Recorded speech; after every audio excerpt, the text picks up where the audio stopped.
শোনো শোনো, সবাই একটা মজার কথা শোনো। ব্যাপারখানা রহস্যময়, সন্দেহ নেই কোনো। বাংলাদেশের ঘরে ঘরে সকল ছেলে মেয়ে হঠাৎ এখন খেপলো কেন শায়েদ হতে চেয়ে? বাঙালি বাপ মায়ের শিশু যখন গেল স্কুলে, অন্য ভাষার চাপে নিজের ভাষায় গেল ভুলে। ইংরেজি আর হিন্দি জানে না কেউ বাংলা। শিক্ষিত কি বলে এদের বলে হ্যাংলা। অন্য লোকের নকল করে, নকল করেই ধন্য। আমাদের তো লজ্জা পাওয়া উচিত ওদের জন্য।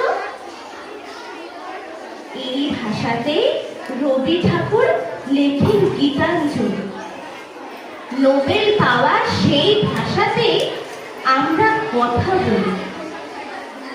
এমন বিরাট মর্যাদা আর কটা ভাষায় আছে।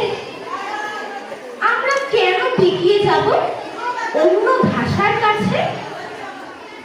তাই তো বলি, আপত্তি নেই অন্য ভাষা শিখতে। আপত্তি নেই হিন্দি বলায়, ইংরেজিতে লিখতে।